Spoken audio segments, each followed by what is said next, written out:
ప్రార్థన చేసుకున్నాము.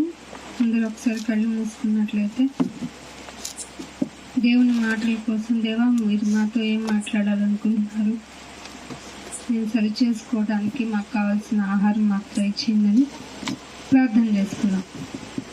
పరలోకమందున మా తండ్రి, మీ బంగారు పాదములకు వందనములు, స్తోత్రములు నాయన. మా జీవిత కాలంలో మరి ఒక దినాన్ని మాకు ప్రసాదించి మీ కొరకు బ్రతకడానికి మాకు ఇచ్చిన సమయాన్ని బట్టి మీకు స్తోత్రాలు చెల్లించుకుంటున్నాం.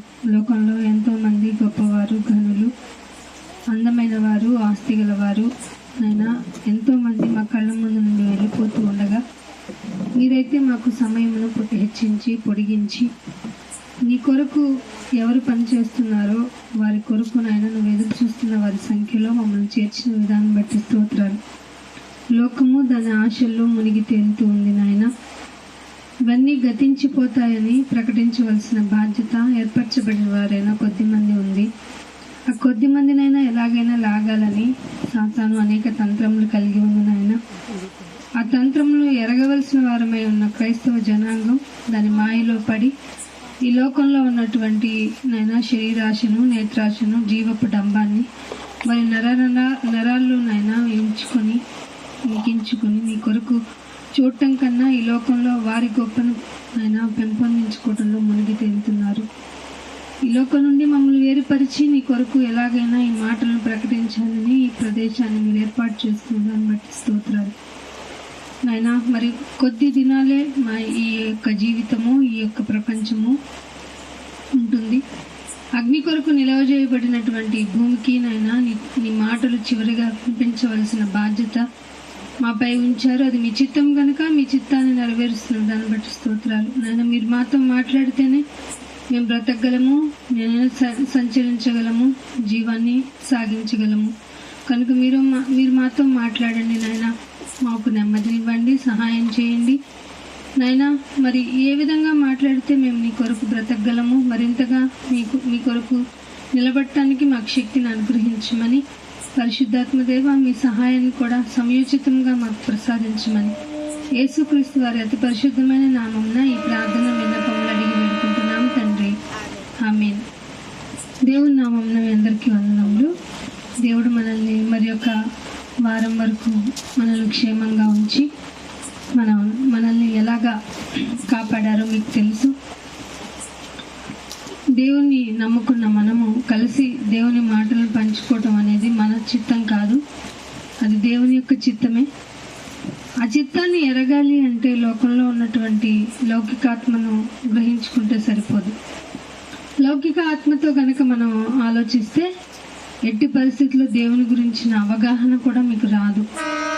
రాకపోగా ఏమనిపిస్తుందంటే నాకు ఇష్టమైనట్టు నేను భక్తిని కొనసాగిస్తాను, నాకు ఇష్టమైనట్టు నేను చేసిందే భక్తి అనుకుంటూ నా కొరకు నేను బ్రతకటమే అనేటువంటి విషయాన్ని మీరు గ్రహించుకొని మీకు తెలిసిందే భక్తి అంటూ బ్రతికేస్తారు. కాబట్టి దేవుని గురించి తెలుసుకోవాలి అంటే ఏం కావాలో చెప్తున్నాడు చూడండి. ఇర్మియా గ్రంథము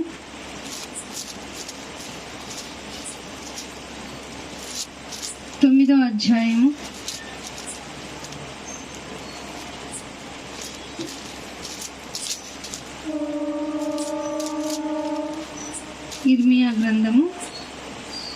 9వ అధ్యాయము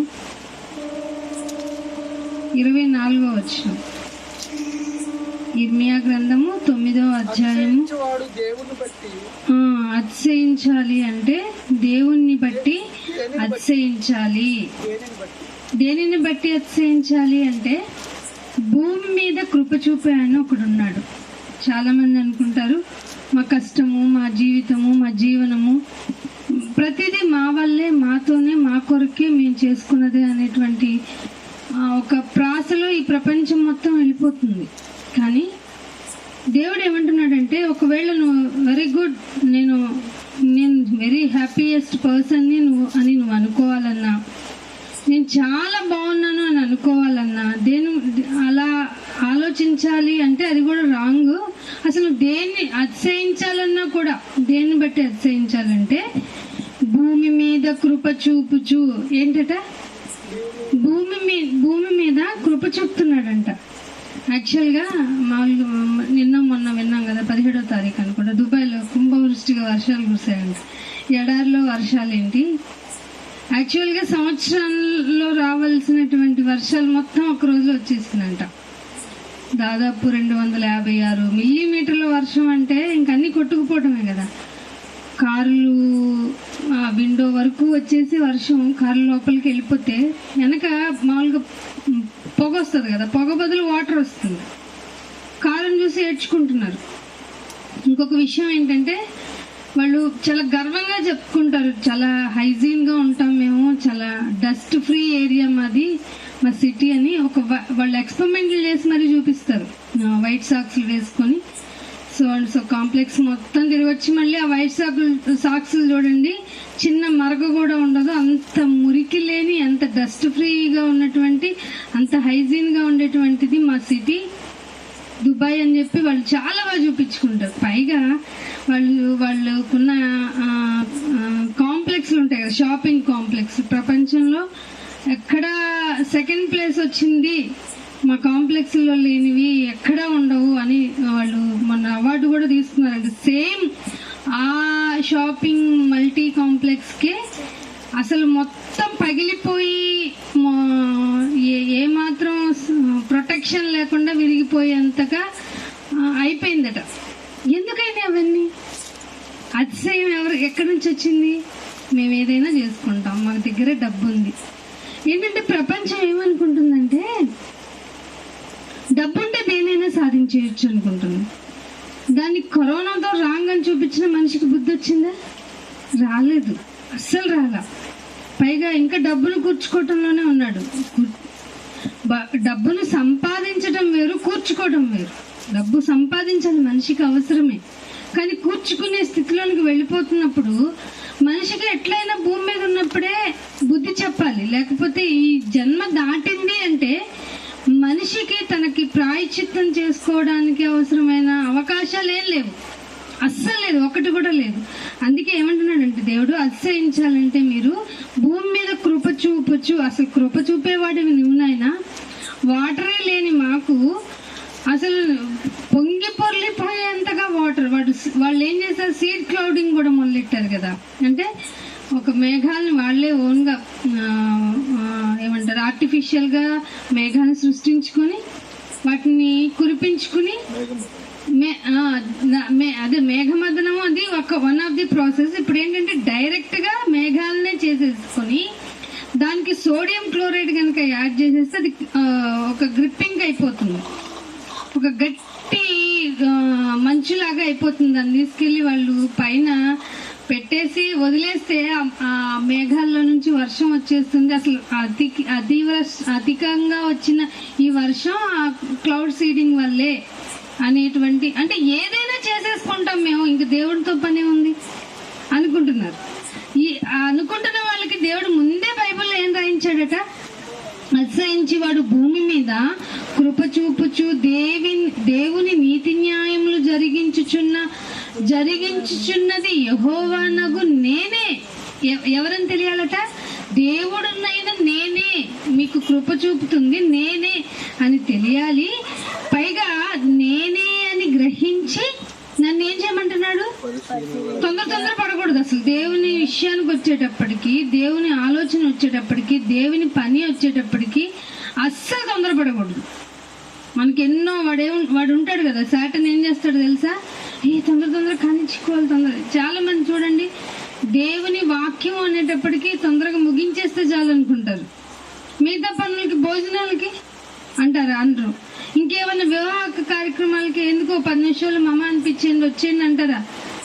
ఏంటో 5 రోజులు 10 రోజులు చేసే పెళ్లిళ్ళు కూడా మొదలయ్యాయి. కానీ దేవుడు ఏమంటున్నాడు, నేనే అని మీరు గ్రహించి నన్ను పరిశీలనగా. అసలు పరిశీలన ఉందా దేవుడు అంటే? గుడ్డిగా ఎందుకు నమ్ముకోవాలి మనం దేవుణ్ణి? గుడ్డిగా ఎందుకు నమ్మాలి? దేన్ని నమ్మం కదా, గుడ్డిగా ఎందుకు నమ్ముతున్నాం? అదే చెప్తున్నాడు, ఇంత ప్రామిసింగ్ వేలో దేవుణ్ణి నేనే అని చెప్పుకునేది ఎక్కడైనా ఉందా? ఏ గ్రంథమైనా ఉందా?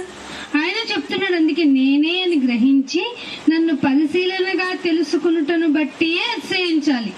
అంటే నాయన నీ గురించి తెలుసుకుంటున్నాం, నీ గురించి మాకు రోజు రోజుకి ఇలా అర్థమవుతుంది. దేవుడు అంటే ఏదో మొక్కుకుంటే వరాలను ఇచ్చే దేవుడివే అనుకున్నాము.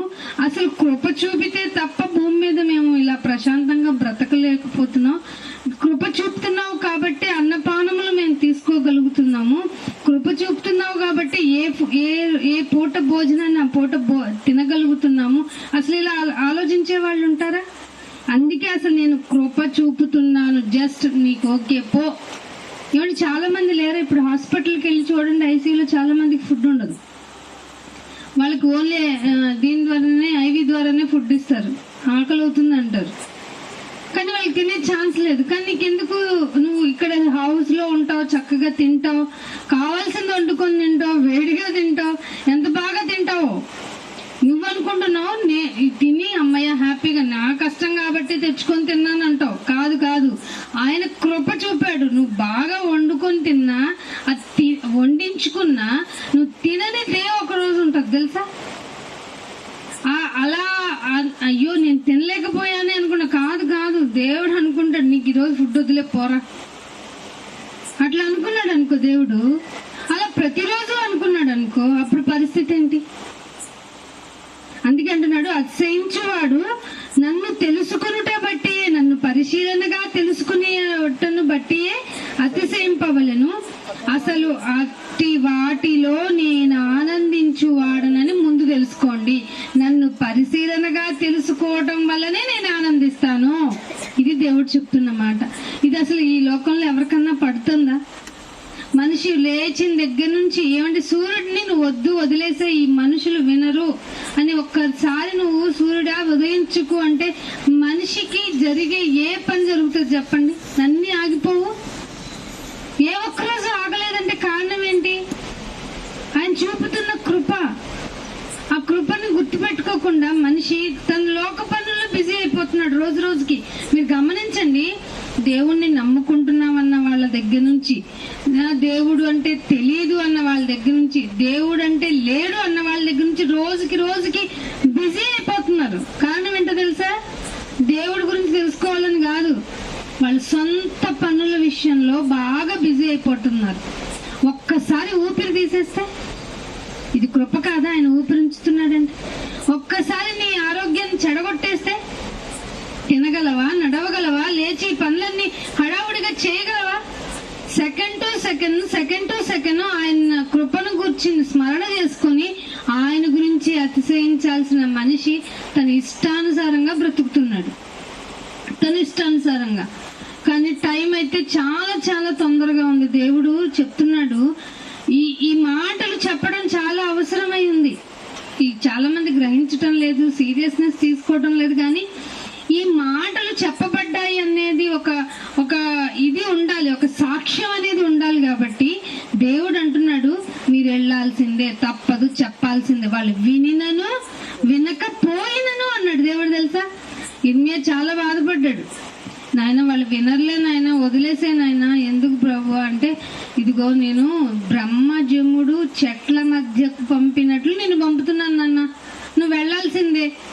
ఎందుకంటే నా గురించి నీకు కదా తెలిసింది, నీకే కదా నా మనసు తెలిసింది. ఇదిగో ఇట్టి వాటి యందు ఆనందిస్తానని నీకు కదా తెలుసు. సరే, కష్టమైనా నష్టమైనా నువ్వే వెళ్ళి చెప్పాల్సిందే. వాళ్ళ వినినను వినకపోయినను. అందుకే ఇంకొక మాట చూపిస్తాను చూడండి.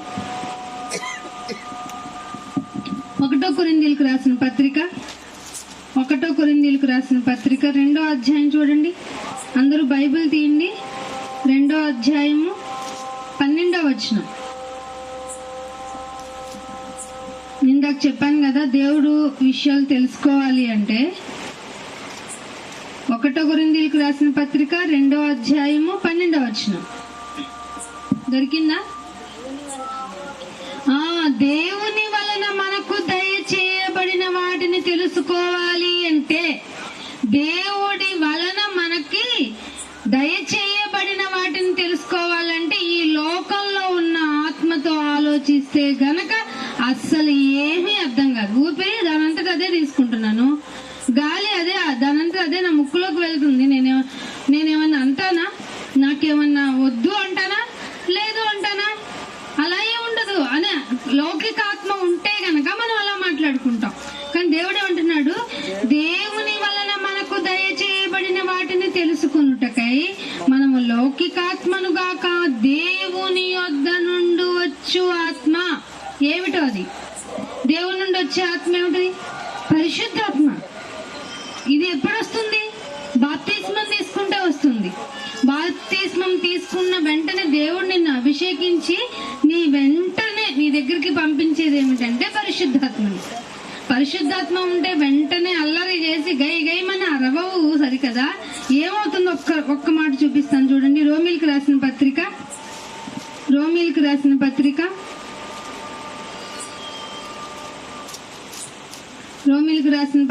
15వ అధ్యాయము 13వ వచనం.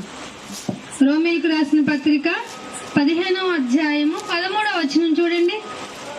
కాగా మీరు పరిశుద్ధాత్మ శక్తి పొంది, ఒక్క నిమిషం, పరిశుద్ధాత్మ శక్తి పొందితే లౌకికాత్మ ఉంటే ఏమనుకుంటాం చెప్పండి? గట్టి గట్టిగా ఏవో భాషలు మాట్లాడతాం అనుకుంటాం కదా. గట్టి గట్టిగా ఏదో ప్రవచనం చెప్తారు అనుకుంటాం. ప్రవచనాలైనా నిలిచిపోతాయని బైబిల్ చెప్పింది. ఏవో కలలు కంటామని అనుకుంటాం. అది అయిపోయింది. కానీ దేవుడు చెప్పిన మాట విషయం గనక మనకు ఆలోచన ఇస్తే, లౌకిక ఆత్మ గనక నీలో లేక ఉంటే గనక నీకు దేవుని విషయాలు ఏవి అర్థం కావు. నీకు అర్థమవ్వాలి అంటే ఏముండాలట?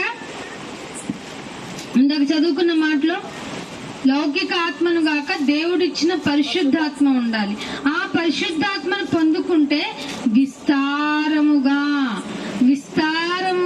దీవెనలు ఉంటాయా? నిరీక్షణ ఉంటుందా? విస్తారముగా నిరీక్షణ గలవారం అవుతాము. ఏమవుతాము?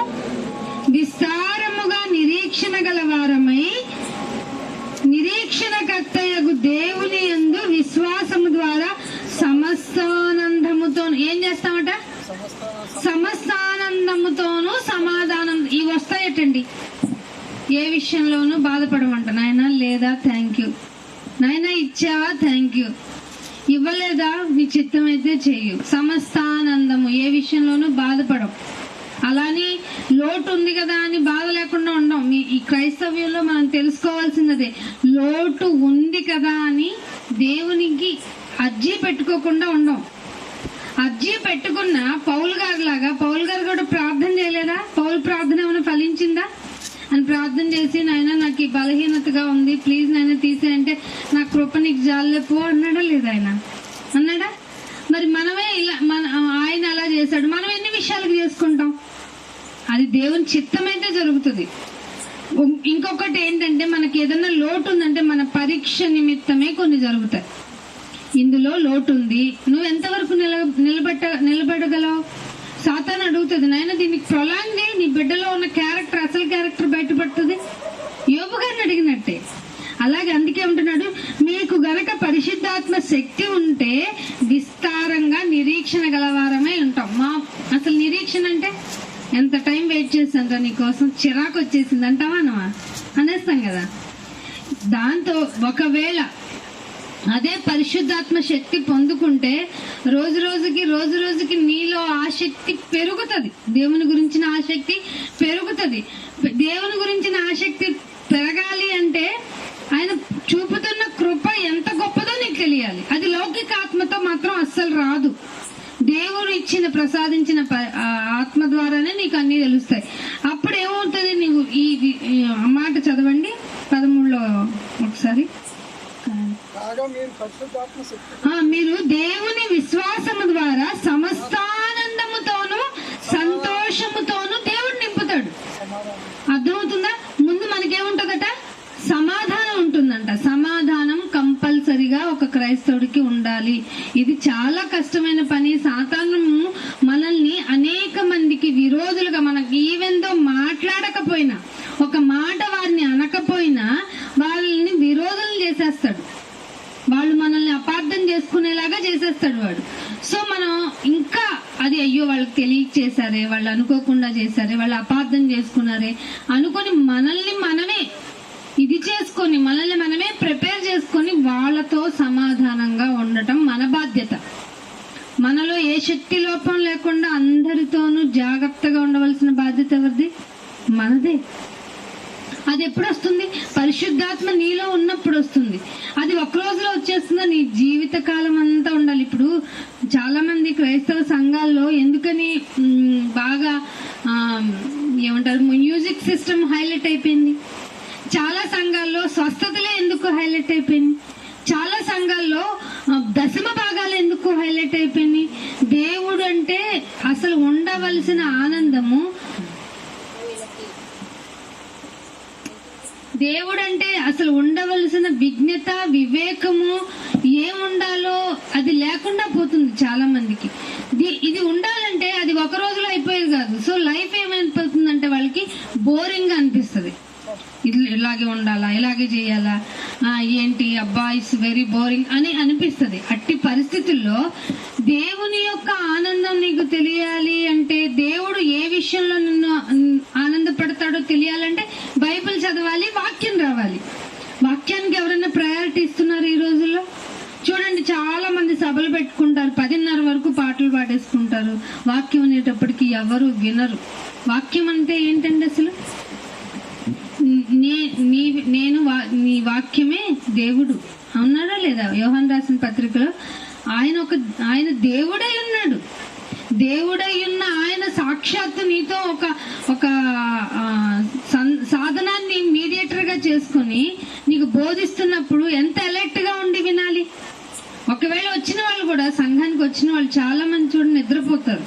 ఎందుకంటే శరీరం నిశ్చల స్థితిలోకి వెళ్ళిపోతుందిగా, నువ్వు పడుకో అంటది. కానీ దేవుని భయం ఉన్నవాడు ఆసక్తిగా వాక్యంలో ఏముంది, రెఫరెన్సెస్ లో ఏముంది, వర్సెస్ లో నేనేం చూసుకుంటే దేవుడు నా ఆత్మని ఇంకా ఆత్మ అభివృద్ధి చెందుతుంది, ఇవన్నీ వెతుక్కుంటాడు. ఇవన్నీ వెతుక్కుంటున్నప్పుడు సంఘంలో దేవుని మాటలు చెప్తున్నప్పుడు బోరింగ్ ఎందుకు ఉంటుంది? బోర్ అవ్వరు. కానీ చాలా మంది లోకపరమైన లౌకిక ఆత్మను సంఘంలో కలిగి ఉండటం వల్ల లోకపరమైన విషయాలు సంఘంలోకి వచ్చేసినాయి. సో సందడి ఎక్కడుంటే సంఘం అది అన్నట్టుగా తయారైంది ఇప్పుడు పరిస్థితి. వాక్యం కోసం ప్రాధాన్యత, వాక్యం కోసం ఆలోచన, దేవుని కోసం కష్టం, దేవుని కోసం నష్టం. అసలు దేవుని కోసం మేము ఇది నష్టపోయామని ఎవరన్నా సాక్ష్యం చెప్పేవాళ్ళు ఉన్నారా? ఎవ్వరు, మచ్చుకొక్కలు కూడా దొరకరు. మరి అదేంటి, పౌలు గారు అంత ఆస్తిపరుడు కదా, చివరికి గుడారాలను కుట్టుకొని సంపాదించే తన పొట్టను పోషించుకునే స్థితికి ఎందుకు వెళ్ళాడు? మరి ఈనాటి క్రైస్తవం ఏంటి ఇలా అయిపోయింది? వాక్యానికి ప్రాధాన్యతనిచ్చేవాళ్ళు లేరే. ఆ వాక్యమే కదా మనల్ని బ్రతికించేది. ఆత్మలను రక్షించుటకు శక్తి గల వాక్యాన్ని ఎలా అంగీకరించమన్నాడు? సాత్వికంతో, సాఫ్ట్ గా అంగీకరించండి. మీరు మీ హృదయాలు ఘోరమైన వ్యాధి గలవి, అవి అసలు వినవు. సో మీరు వాక్యం వినేటప్పుడు, శక్తిగల వాక్యాన్ని వినేటప్పుడు సాత్వికంగా ఆలోచించండి.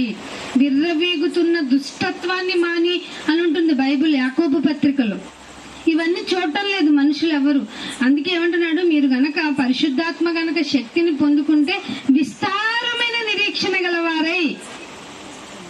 అర్థమవుతుందా ఎందుకు విస్తారమైన నిరీక్షణ గలవారే అనే మాట ఇచ్చేసారంటే, సంఘంలో ఒక అరగంట వాక్యానికి నిలబడటం లేదు ఈ శరీరాలు. ఎంత త్వరగా ముగించేస్తే బాగుంది. అందుకే షార్ట్స్ ఎందుకు వచ్చినాయి అనుకున్నారు మీరు? బైబిల్ వర్సెస్ వైజ్ గా కూడా ఎందుకు చిన్న షార్ట్ అసలు ఎందుకు వచ్చినాయి? వినేవాళ్ళు లేరు, ఓపిక ఉండట్లా. మనిషి దేవుని గురించి ఇష్టమైన దానికోసం ఎంతైనా కష్టపడతాడంట కదా. మరి ఎవరు ఇష్టం అవ్వటం లేదు? దేవుడు అంటే ఇష్టం లేదు. అందుకే మొదటి మాటలో చదివించాను కదా, మిమ్మల్ని కృప చూపుతున్న వాడెవరో మీకు తెలియటల్లా.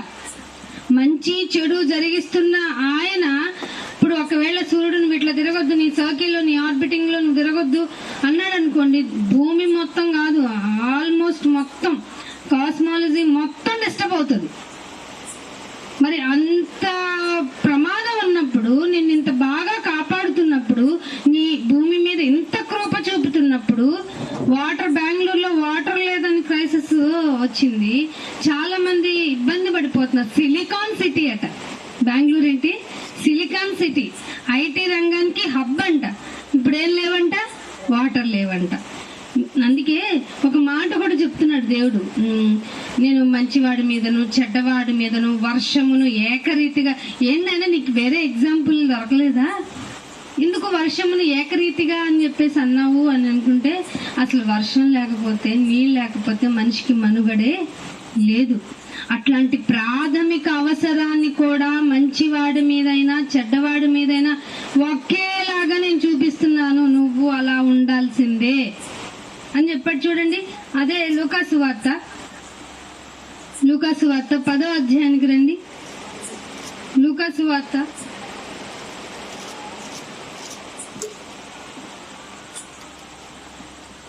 10వ అధ్యాయము 21వ వచనం.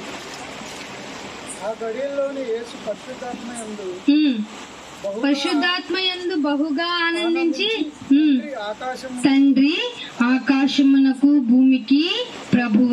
ఎవరు మాట్లాడుతున్నారండి? ఇది ఒక చిన్న శిష్యుడా? తండ్రికి స్వయాన పెద్ద కుమారుడు, పైగా అతనే సృష్టికర్త కదా. ఆయన ఏమంటున్నాడు? ఎందుకంట ఎప్పుడు ఆనందించాడంట? పరిశుద్ధాత్మయందు బహుగా ఆనందించి ఆకాశమునకును భూమికిని ప్రభువా నీవు జ్ఞానులకును వివేకులకును సంగతులన్నిటినీ మరుగు చేశాడట. మేము ఈ లోకంలో చాలా జ్ఞానవంతులని తెలుసా, మేము ఏ విషయానైనా వివేకంగా ఆలోచిస్తాం తెలుసా, మా ముందు అంత జిజిబి తెలుసా అనే వాళ్ళకి ఈ దేవుని యొక్క జ్ఞానాన్ని మరుగు చేసా. ఐఎమ్ వెరీ హ్యాపీ నాయన. నువ్వు ఎవరికి ఇచ్చావంటే పసి బాలులకు. వీళ్ళకేం తెలియదండి అనుకున్న వాళ్ళకి పసి బాలులకు బయలుపరిచి ఉన్నావు, అందుకు నిన్ను నేను ప్రైజింగ్ చేస్తున్నాను ఆయన అన్నాడట. పరిశుద్ధాత్మ ఉంటే నీకు కూడా ఇట్లాంటి వివేకం వస్తుంది. నెగ్లిజెన్స్ రాదు దేవుని వాక్యం అంటే. దేవుని వాక్యానికి ప్రయారిటీ ఇవ్వని ఈనాటి సంఘాల్లో నుంచి వేరైపోయి దేవుడై ఉన్న వాక్యాన్ని ప్రకటించవలసిన బాధ్యత కొద్ది మందైన మనపై అతిగా భారం ఉంది. ఎందుకు అతిగా భారం అంటే కోత విస్తారం. చాలా మంది మారవలసిన వాళ్ళు ఉన్నారు.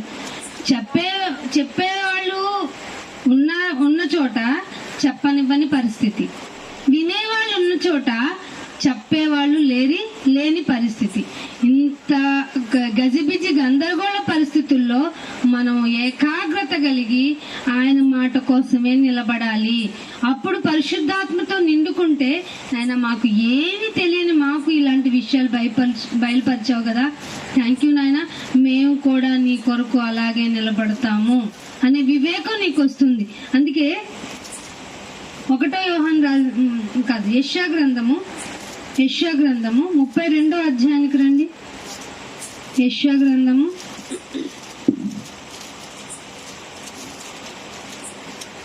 32వ అధ్యాయము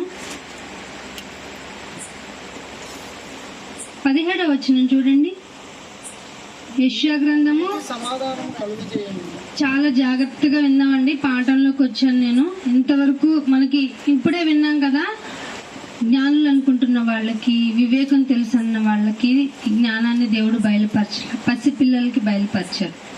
పసిపిల్లల లాంటి మనసు కలిగిన వారికి, ఇన్నోసెంట్ పీపుల్కి, దేవుణ్ణి ప్రేమించే వాళ్ళు అనే వాళ్ళకి తెలియజేశాడు. అది తెలియజేయబడిన మనకి మనం ఎలా ఉండాలో చెప్తున్నాడు చూడండి. నీతి ఏం చేస్తుందట?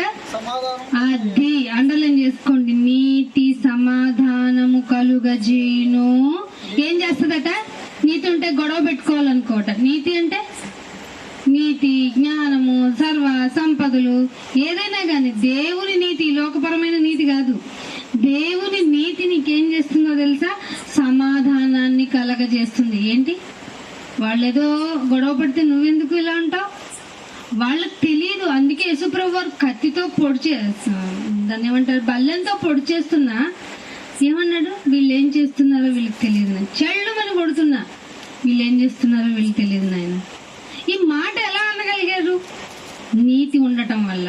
నీతి అంటే ఏ పాపము చేయకుండా దేవుని మాట యందే మనం ఆయన ఆజ్ఞను పాటించడమే. ఒకవేళ ఆజ్ఞను పాటించలేకపోతే మనం జరిగేదేంటి? ఆజ్ఞాతిక్రమమే పాపము. నీతిని జరిగించే వాళ్ళ వల్ల ఏమవుతుందంటున్నాడు? నీతి సమాధానము కలుగ చేయును. ఇంకేం లాభాలు ఉన్నాయట నీతి వల్ల? నీతి వల్ల నిత్యమును నిమ్మళముగా నిబ్బరముగా ఉండొచ్చు. ఇదండి క్రైస్తవుల యొక్క లక్షణాలు. నీతి ఉంటే నిమ్మళంగా ఉండొచ్చు. అయితే ఏంటంట, పోతే నిరీక్షణ కలిగిన వారం కదా మేము, అంతే కదా. చచ్చిపోతున్నాం అని ఏడ్చి 10 గ్రూపుల్లోకి పెట్టి నా కోసం ప్రార్థన చేయండి అని అడగం. అమ్మయ్య నాకు మరణం సంప్రాప్తమైంది, హ్యాపీగా నేను ఈ లోకాన్ని విడిచి వెళ్ళిపోతున్నాను, నిబ్బరముగా ధైర్యముగా ఉంటాను అనుకుంటాం. నీతిగా ఉంటే నీతి వల్ల నీకు నిత్యమును నిమ్మళము నిబ్బరము కలుగును. నిత్యము అంటే ఒక రోజు కాదు, నిత్యము నిబ్బరము కలుగును అంటున్నాడు.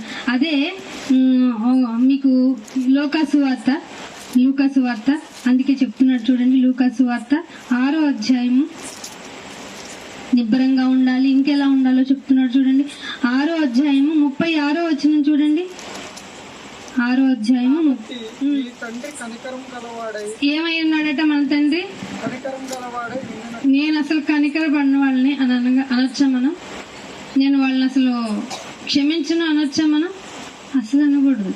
ఏమంటున్నాడు? మీ తండ్రి కనికరము గలవాడై ఉన్నట్లుగా మీరును కనికరము గలవారై ఉండండి. నీతి ఉంది కదా మీకు. నీతి మీకేం చేసింది? నిత్యము నిబ్బరము సమాధానం కలగజేసింది కదా. తరువాత మీరేం చేస్తారంటే, తండ్రి యొక్క క్యారెక్టర్ ఏంటో తెలుసా?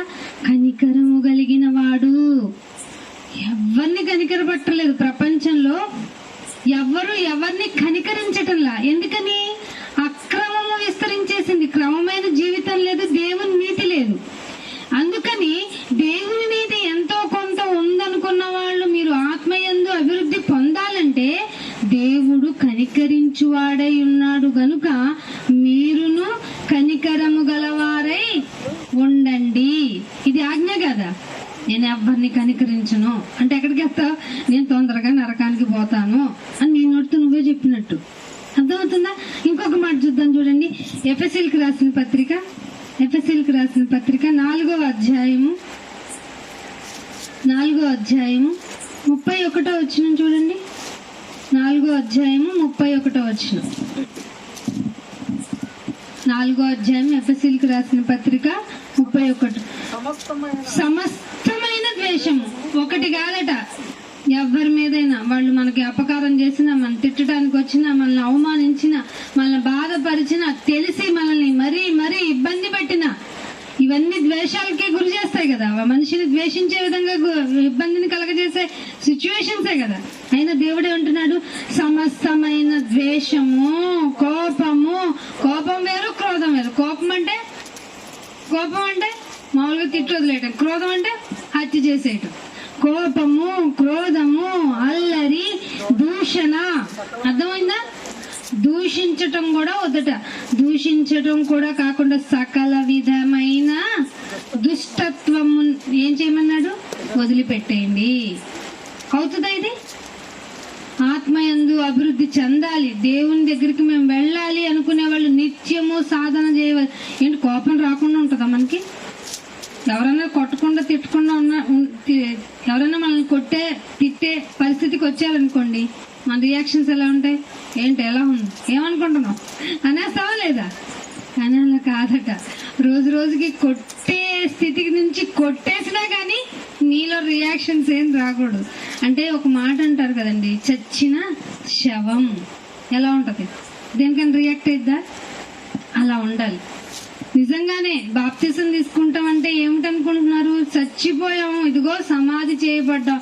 ఈ లోకపరమైన అన్ని విషయాలకి మేము సమాధి చేయబడ్డాం. ఇక నేను తిట్టారంటే, అబ్బాయి నన్ను కాదు, నేను పట్టించుకోను. నిన్ను కొట్టడానికి వచ్చారంటే, నీకు నష్టం కలగజేశారంటే, నీకు అవమానం కలగజేశారంటే ఖచ్చితంగా రియాక్ట్ అవ్వకూడదు. సమస్తమైన దుష్టత్వాన్ని ఏం చేయమంటున్నాడు ఆయన? రిజెక్ట్ చేసేయండి. ఇవన్నీ ఎప్పుడు తెలుస్తాయి చెప్పండి? పరిశుద్ధాత్మ పొందుకుంటే, ముందు బాప్తిసం తీసుకుని పరిశుద్ధాత్మను పొందుకుంటే ఏమవుతుంది? విస్తారమైన నిరీక్షణ పొందుకుంటున్న టైంలో మనకు రావాల్సినవి ఇవి. విస్తారమైన నిరీక్షణ కలిగే టైం అంటే చాలా టైం ఉన్నట్టు కదా. అంటే నీకు టైం పెరిగే కొలది నీకు పరీక్షాకాలం పెరుగుతుందని పరీక్ష రాసేయొచ్చండి, అది లోకపరమైన విద్యకు సంబంధించింది. దేవుని యొక్క జ్ఞానాన్ని తెలుసుకుంటున్న నీవు, దేవుని కొరకు బ్రతుకుతాను అనుకున్న నీకు అడుగడుగున పరీక్ష.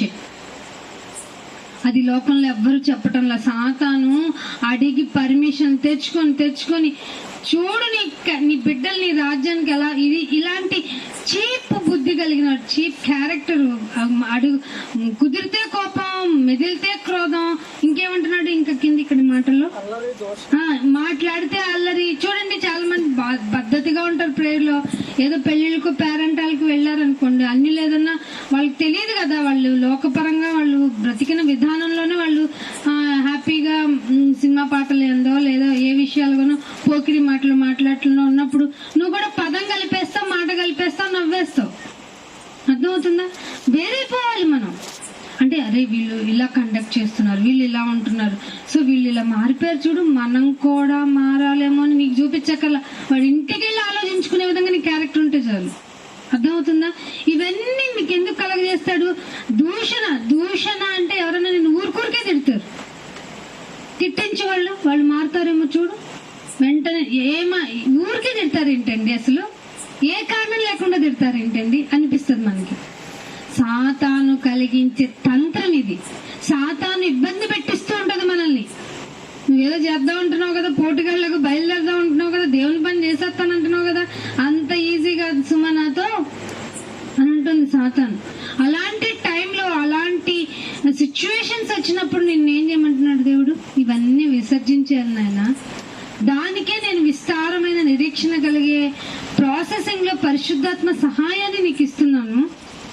నువ్వు చాలా జాగ్రత్తగా ఉండాలి లోకంలో. నువ్వు అనుకుంటున్నావు ఈ రోజు ఇచ్చేసేద్దాం, ఆ రోజు వచ్చేసేద్దాం. కాదు, ఈ రోజులో దేవుని కొరకు నీతిగా ఎలా బ్రతికావు, ఎంతగా బ్రతికావు, అసలు బ్రతికావా లేదా, ఇది దేవుని బాధ. అందుకే ఇంకొక మాట కూడా చూపిస్తాను చూడండి. 1 పేతురుకు రాసిన పత్రిక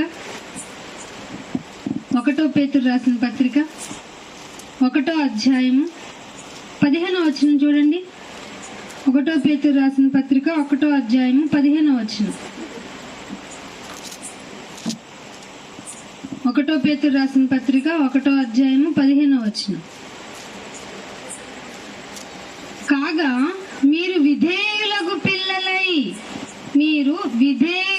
పిల్లలై ఎలా ఉండాలట? పిల్లలంటే అందరూ పిల్లలే, 3 కోట్ల మంది పైగా క్రిస్టియన్ పిల్లలే, కానీ విధేయులైన పిల్లలు కేడర్ ఉన్నారట.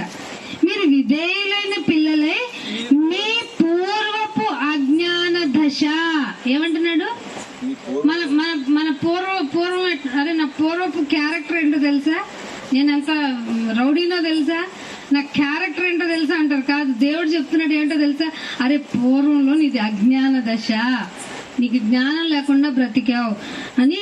నీవు పూర్వపు అజ్ఞాన దశలో మీకుండిన ఆశలను అనుసరించి ప్రవర్తించొద్దు.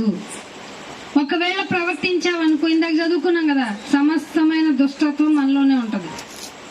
అప్పుడు సమస్తమైన దుష్టత్వం ఉంటే ఏమొస్తుంది?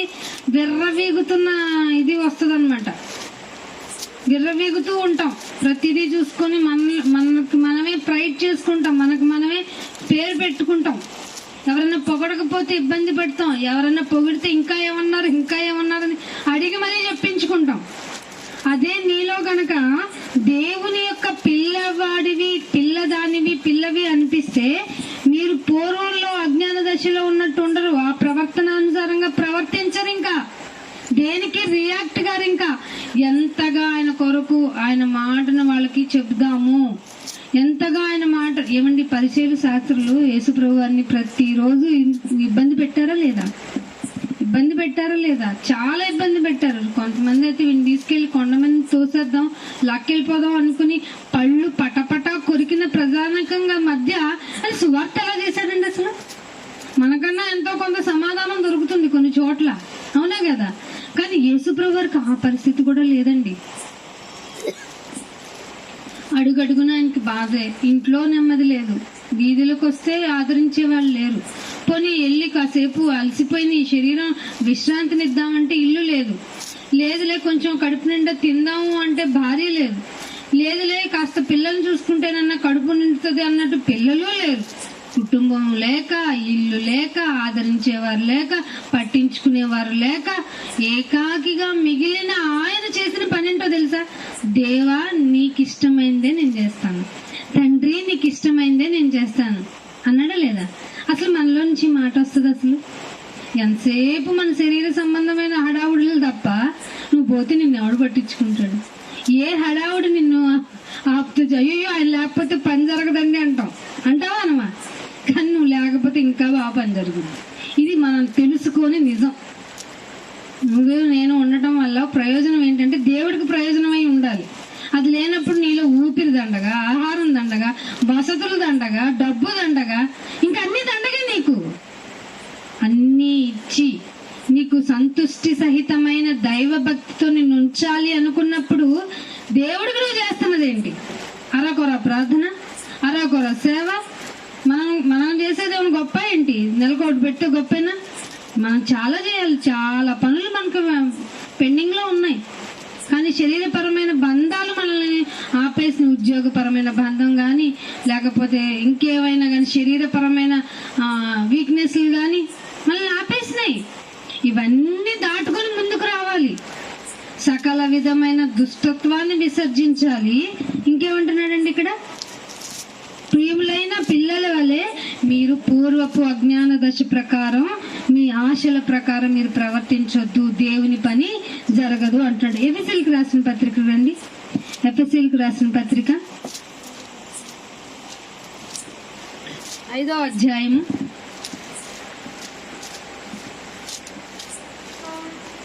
1-2 వచనాలు. ఎఫెసీయులకు రాసిన పత్రిక 5వ అధ్యాయము 2వ వచనం నుంచి చూడండి. ప్రేమించి పరిమళ వాసనగా ఉండుటకు మన కొరకు తను తాను దేవునికి అర్పణముగాను బలిగాను అర్పించుకుని అలాగేననే మీరు ప్రేమ కాదండి. ఎఫెసీయులకు రాసిన పత్రిక 5వ అధ్యాయమే కదా, నేను ఒకటి చూస్తున్నాను సార్. 5వ అధ్యాయము 2వ వచనం కాదు, 1వ వచనమే. మీరు ప్రియులైన పిల్లలై దేవుణ్ణి పోలి నడుచుకోండి. ఈ మాట ఎంత బాగుంది చూడండి. దేవుడు కనిపించడు కదండి, దేవుడిని పోలి ఆడ నడుచుకుంటాము అంటారా? ప్రియులైన పిల్లల వలె దేవుణ్ణి పోలి. మాకు పోలి నడుచుకోవడం అంటే ఒక క్రికెటర్ని పోలి నడుచుకుంటాం. మహా అయితే గ్రౌండ్ లో 100 రన్నులు చేశాడేమో. ఒక హీరో డూప్లికేట్ క్యారెక్టర్స్, డూప్లికేట్ ఇన్స్ట్రుమెంట్లు పెట్టుకొని పెద్ద షంట్లు చేసినట్టు నటించాడు. తనే చెప్పుకుంటున్నాడు యాక్షన్. అతన్ని పోలి నడుచుకుంటాం. లేదంటే ఆఫీసులో ఎవరో ఒక పర్సన్ నీకంటే బాగా పెర్ఫార్మెన్స్ చేస్తే అతను చూసి మనం ఇన్స్పైర్ అయ్యామేమో. ఇవి మనం చేస్తాం. అందుకే లౌకిక ఆత్మతో ఉంటే దేవుడు చేసే పనులేమీ అర్థం కావు. ఒకవేళ అర్థమైనా మర్చిపోతాం. ఏమంటున్నాడు? మీరు ప్రియులైన పిల్లల వలె దేవుణ్ణి పోలి నడుచుకోవాలి. ఇది ఒక రోజులో అవుతుందా? అంటే దేవుణ్ణి పోలి నడుచుకోవాలంటే దేవుడి క్యారెక్టర్ ఏంటి, దేవుడు చేసేది ఏంటి, ఆయన చేసిన సాక్రిఫైయింగ్ ఏంటి, ఇవన్నీ చేయాలి అంటే నీ జీవితకాలం సరిపోదే. అప్పుడు ఇవాళ వారంలో ఒకరోజు ఇట్లా 1 గంట సరిపోదు, రోజు కూర్చోవాలి, మన పనులన్నీ ఆపేయాలి అసలు. కానీ దేవుడు ఏం చేస్తున్నాడు? కృప చూపిస్తున్నాడు. భూమి మీద మనం ఉండటానికి ఆయన కృప చూపిస్తున్నారు. జీవితంలో నా కోసం 1 గంట అయినా సరే నువ్వు నాకు ఇష్టమేనన్నా నన్ను పోలి నడుచుకోరా అంటున్నాడా లేదా? ఇది ప్లీజింగ్ గా ఉందా లేదా? పట్టించుకుంటున్నాడా ఏ క్రైస్తవుడైనా? బయట అన్ని వదిలేద్దాం. వాళ్ళ భక్తి, వాళ్ళ మూర్ఖత్వం, వాళ్ళది అతి దేవతారాధన విషయాలను పక్కన పెట్టేద్దాం. మేము దేవుణ్ణి నమ్ముకున్నాం, క్రీస్తుని ధరించుకున్నాం, క్రీస్తు కొరకు ఉంటాం, పాటుపడతాం, అయ్యో క్రీస్తు కొరకు ఇది చేస్తాం అనుకునే వాళ్ళని దేవుడు అడుగుతున్నాడు, అరే ప్రియమైన పిల్లలారా నన్ను పోలి నడుచుకోండి. దానికి మీరు చేస్తున్న ప్రాక్టీస్ ఏంటి? ఏం ప్రాక్టీస్ చేస్తున్నావు? ఇక్కడికి వచ్చి 1 గంట వింటే మహా అయితే ఇప్పుడు విన్నంత వరకు లేదా చదువుతున్నంత వరకు నీ మైండ్ చాలా బాగుంటుంది, నచ్చుతుంది. వన్స్ ఇక్కడ ఇది క్లోజ్ చేసి ఇంటికి వెళ్ళేటప్పుడు వెళ్ళే లోపే నీ క్యారెక్టర్ నా క్యారెక్టర్ మారిపోతే దేవుని దగ్గరికి వెళ్ళిపోతామా? పరలోకానికి వెళ్ళిపోతామా? సాధన చేసుకోవాలి కదండి మనం కూడా. మనమే మారకపోతే ఇంకొక వాళ్ళకి ఏం చెప్పగలుగుతాం? ఇంకొక మాట చూపిస్తాను. మత్తయి వార్త 5వ అధ్యాయము ముగింపుకు వస్తున్నానండి. మత్తయి వార్త 5వ అధ్యాయము 48వ వచనం చూడండి. మీ పరలోకపు తండ్రి పరిపూర్ణుడు గనుక, మీ పరలోకపు తండ్రి దేవుడి గురించి నేను దేవుని పోలి నడుచుకోమన్నాను కదా. ఆయన అన్ని విషయాల్లో పరిపూర్ణుడు. అదే అంటున్నాడు కదా, మీ పరలోకపు తండ్రి పరిపూర్ణుడు గనక మీరేమై ఉండాలంటున్నాడు. పోలి నడుచుకోవడం అంటే ఏమనుకున్నా, మీరు కూడా పరిపూర్ణులు అవ్వాలి. ఇందాక చదివాం కదా ఎఫెసీలో, అన్ని వదిలేయాలి. కోపము, క్రోధము, అల్లరి, దూషణ, సకల దుష్టత్వంలో కొంచెమే ఇవి. పరిపూర్ణ అవ్వాలంటే అవే సరిపోయి, ఇంకా చాలా ఉన్నాయి. ఇక్కడ ఏమన్నాడు, మీ పరలోకపు తండ్రిని నడుచుకోమన్నాను కదా, తండ్రిని పోలి. ఆయన ఎలాంటి వాడో తెలుసా, అన్ని విషయాల్లో the perfect, the complete man మనం అనుకున్నట్టు. కాబట్టి మీరు కూడా, ఇది ఎట్లా అయ్యిద్ది, గుడికి ఒక రోజు ఆదివారం పొద్దున్నంటే అసలే వేసవకాలం, 1 గంట చల్లగా ఉన్నప్పుడే నాయన అంటూ చేతులెత్తి ఆరాధించేసి, గొంతు చించుకునేలాగా ఆరాధన అనేసి, నలిగిపోయిన ₹1 ఆయన చందా డబ్బాలో వేసేసి పాస్టర్ గారితో ఆశీర్వాద ప్రార్థన తీసుకుని వెళ్ళిపోతే జరిగిపోద్దా? పరిపూర్ణత వస్తుందా? మరి బైబిల్లో మీరు పరిపూర్ణులు అవ్వాలని ఉంది. దానికి ఏం చేయాలి మరి? ప్రతిరోజు కూర్చోవాలి. మరి మీరు ఎలాగో టైం ఇవ్వరు, కుదరదు కాబట్టి ఆదివారం అన్నా కూడుకుంటున్నప్పుడన్నా నా గురించి జ్ఞాపకం చేసుకొని పరిపూర్ణులు అవ్వటం అంటే ఏంటో తెలుసుకోండి. తెలుసుకునే ప్రయత్నంలో అందరికీ చెప్పండి. చీర బాగుందంటే చెప్తావు, ఫుడ్ బాగుందంటే చెప్తావు, ఏదైనా మెటీరియల్ బాగుందంటే చెప్తావు. అలాగే చెప్పండి, పరిపూర్ణుడు ఉన్నాడు, ఈయన పరిపూర్ణుడు. ప్రతి విషయంలో, పాపపు విషయంలో అస్సలు కాంప్రమైజ్ అవ్వడు. ఈ దేవుని దగ్గర చెల్లదు. ఎక్కడైనా మీకు చెల్లుతుందేమో, ఎక్స్క్యూజెస్ ఉంటాయేమో, కానీ ఈ దేవుని దగ్గర ఏమీ ఉండవు. కాబట్టి నిన్ను కూడా ఏమై ఉండమంటున్నాడు, పరిపూర్ణుడై ఉండు అంటున్నాడు. అందుకే ఇంకొక మాట చూపిస్తాను, కొలస్సీలకు రాసిన పత్రిక. ఈ మాట చాలా అద్భుతంగా ఉంటుంది. కొలస్సీలకు రాసిన పత్రిక 2వ అధ్యాయము 2వ వచనం చూడండి. పరిపూర్ణుడు అవటానికి పౌలు గారు చేస్తున్న విధానం చూడండి. కొలస్సీలకు రాసిన పత్రిక 2వ అధ్యాయము 2వ వచనం. నేను ఎంతగా పోరాడుచున్నానో మీకు తెలియాలి. పౌలు గారు ఏమంటున్నాడు, పరిపూర్ణ అవటానికట ఆయన ఎంతగా పోరాడుతున్నాడో మీకు తెలియాలి. వారు ప్రేమయందు అతకబడాలి. ఏమండి, పరిపూర్ణులు అవ్వాలంటే మనం ఎదుటి వాళ్ళకి చేయాల్సింది ఏంటో తెలుసా? ప్రేమయందు అతకబడి సంపూర్ణ గ్రహింపు యొక్క సకల, ఈ వర్డింగ్ చూడండి అండి, పౌలు గారి యొక్క గ్రాంధికము ఎంత, అసలు ఇంత పెద్ద పెద్ద మాటలు వెంటనే. అసలు ఫస్ట్ మాటే ప్రేమయందు అతకబడం. ఇదే అర్థం కాదు. అతకబడటం ఏంటి? ప్రేమతో ఆకర్షింపబడతాం కానీ అతకబడం. ఆకర్షింపబడిన తర్వాత అది డీపెస్ట్ లవ్ అయితే తప్ప అతకబడం. అర్థమవుతుందా? దీని ఎంత కంక్లూజన్ ఆఫ్ 1 వర్డ్ లో రాశారు చూడండి. అతకబడి సంపూర్ణ గ్రహింపు కూడా ఎట్లా ఉండాలట? టోటల్ గా సంపూర్ణ గ్రహింపు. అది సంపూర్ణంగా గ్రహించడమే సకలైశ్వర్యం. ఇది దాని మీనింగ్. సంపూర్ణ గ్రహింపు యొక్క సకలైశ్వర్యము కలిగి. నీకు ఎన్ని ఉన్నాయండి బిల్డింగ్లు? నీకు ఎంత పొలం ఉందండి? పిల్లలే ఆస్తండి, ఇవి కాదట. సంపూర్ణ గ్రహింపే సకలైశ్వర్యము. సకలైశ్వర్యము కలిగిన వారే దేవుని మర్మమై ఉన్న క్రీస్తును. ఏమై ఉన్నాడట? మర్మమై ఉన్న వాళ్ళు ఎవరట? క్రీస్తే. క్రీస్తు అనగా వాక్యమే. దేవుని మర్మమై ఉన్న క్రీస్తును అనగా వాక్యమును స్పష్టముగా తెలుసుకున్న వారై. ఇది కావాలండి ప్రతి వాళ్ళకి. ఎంత పెద్ద మాట అండి. కొలస్సీలు రాసిన పత్రిక ఏదో చిన్న మాటలు చదవటానికి చాలా ఈజీగా ఉంటది, కానీ దాని పరమార్థం చాలా కష్టం అండి. అందుకే పేతురు గారు ఉన్నారు, అమ్మో పౌలు గారి మాటలు చదవటానికి చాలా కష్టమైనవి. ముందు పెద్ద సీనియర్ పౌలు గారి కంటే చాలా సీనియర్ పేతురు గారు. ఆయనే రాశాడు తన పత్రికల్లో. చాలా కష్టం పౌలు గారి మాటలు. మనం చదువుతుంటేనే ఇంత కష్టంగా ఉంటే పాటించడం ఎలా అవుతుంది? పరిపూర్ణతలోకి రావాలంటే ఇవన్నీ చేయాలి కదా. చదవండి, కంటిన్యూ చేయండి. స్పష్టముగా తెలుసుకున్న వారే తమ హృదయములలో ఆదరణ. అయ్యగారు మీరు వాక్యం చెప్పారు, ఆదరణ పొందాను. ఎట్ట పొందామమ్మా ఏమో తెలియదు, కానీ వాక్యం విన్న తర్వాత నువ్వు మంచం మీద పడుకున్న తర్వాత లేదా నీ లేజర్ టైంలో ఆలోచిస్తున్నప్పుడు నీ హృదయంలో ఆదరణ కలగాలి. ఎస్ నాయన నువ్వు ఉన్నావు, ఏది జరిగినా జరగకపోయినా నువ్వు ఉన్నావు, నాకు ఈ లోటు ఉన్నా లేకపోయినా నువ్వు ఉన్నావు. అయ్యో నేను ఈ పని చేస్తున్నాను, నీ మీద నిరీక్షణ కలిగే చేస్తున్నాను. అసలు సంపూర్ణంగా గ్రహించే మనసునిచ్చావే, అదే సకల విధమైన ఐశ్వర్యం అన్నావే, ప్రేమతో అతకబడమన్నావే. బాబు ఇవన్నీ తలుచుకుంటే నాకు ఇంకా నేను చాలా మారాలి నాయన. అర్థమవుతుందా? మారు మనసు ఒక రోజులో జరగదు. మారుతున్నావు నాయన, ఇదిగో సర్టిఫికేషన్ అనుకోవడమే బాప్తిస్మం. అర్థమవుతుందా?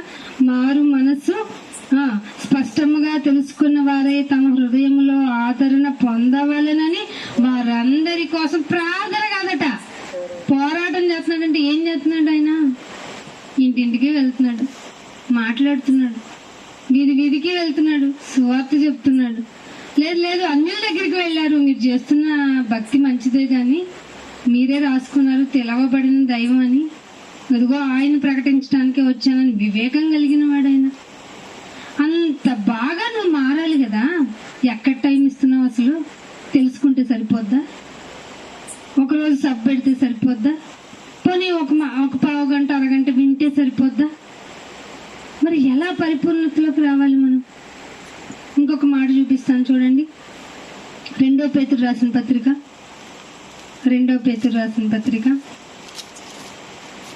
1వ అధ్యాయము 10వ వచనం. 2 పేతురుకు రాసిన పత్రిక. సహోదరులారా మీ పిలుపును ఏర్పాటును నిశ్చయం చేసుకోవాలి నాయన. ఇంకా నేను కన్ఫామ్ అనిపించుకోవాలట.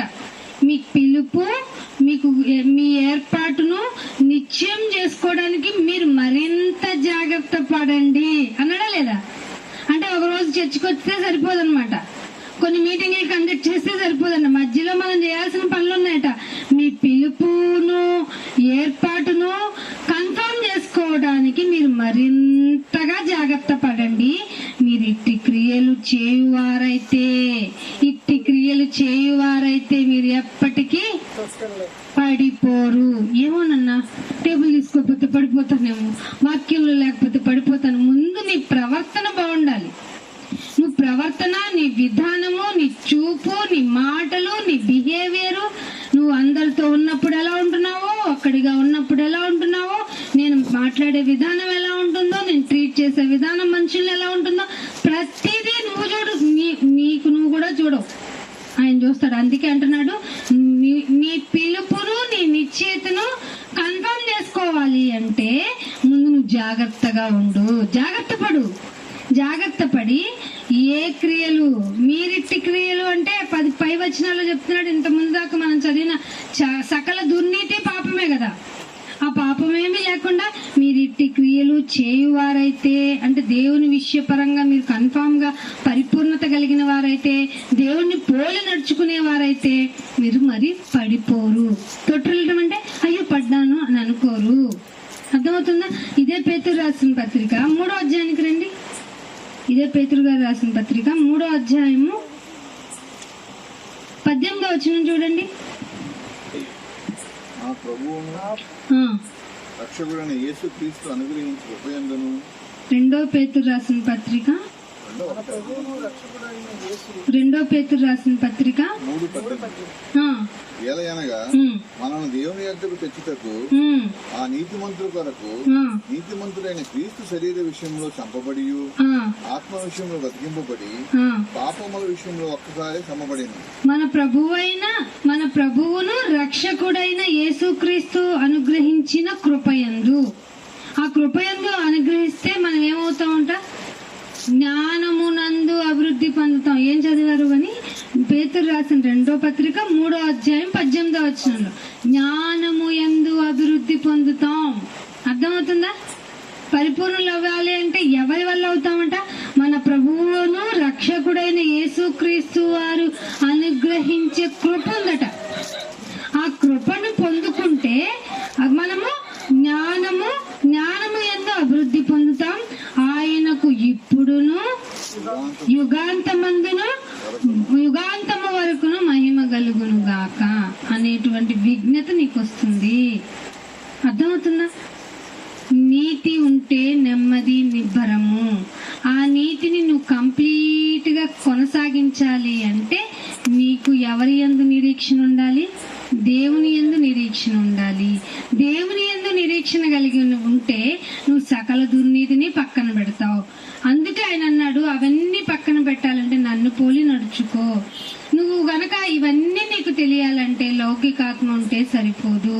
ఆయన ఆత్మలతో నీవు జాగ్రత్తగా నీ ప్రవర్తనను జాగ్రత్తగా చూసుకో. పూర్వపు కార్యాలు మళ్ళీ చేయకు. ఇంత ఉందండి. ఒక పరిపూర్ణుడు అవ్వాలి అంటే ఇంత ఉంది. ఇవన్నీ పట్టించుకోకుండా మన ఇష్టానుసారంగా మన లైఫ్ని, మన భక్తిని సాధనం చేస్తామంటే దేవుడు ఒప్పుకోడు. కాబట్టి మీరు ఆలోచించండి, బైబిల్ని చదవండి. చాలా మాటలు ఇంకా ఉన్నాయి, కానీ మనము మాంద్యులము. చాలా మంది వినేవారు లేరు కదా మనకి. కాబట్టి దేనికి సకల సృష్టి సాక్షార్థము వాక్యాన్ని ప్రకటించేస్తున్నాం. ఆ ప్రకటించే సమయంలో దేవుడు మనకేం చెప్తున్నాడో మనం గ్రహించుకొని మరింతగా ఆత్మీయందు అభివృద్ధి పొందాలని కోరుకుంటూ ఇంతటితో నా మాటలు ముగిస్తున్నాను. ప్రార్థన చేసుకున్నాం. తండ్రి, మీకు ఎంతో వందనాలు చెల్లించుకుంటున్నాను నాయన. ఈ మాటలు చెప్పటం ఈ భూమి మీద కష్టమవుతుంది, మాకు అర్థమవుతుంది నాయన. కానీ మా ప్రవర్తనను జాగ్రత్తగా కాపాడుకోవటం మా ముందున్న కర్తవ్యం. దానికోసం నాయన మేము జీవితంలో ఏ విషయం పరంగా అయినా కానీ, ఎలాగైనా కానీ అన్నిటిని తట్టుకొని నీ కొరకు నిలబడటానికి మాకు సహాయాన్ని అందించండి. తొందర కలిగించేవాడు, తొట్టిల్ల చేసేవాడు మా ముందున్నాడు. వాడిని దూరపరచండి నాయన. వాక్యం ఎందే అభివృద్ధి పొందగలం. వాక్యం ద్వారానే నాయన మా ప్రవర్తనను మరింత ముందుకు తీసుకునగలం. పరిపూర్ణలు అవ్వాలి అని మీరే ఆజ్ఞ ఇచ్చినారు.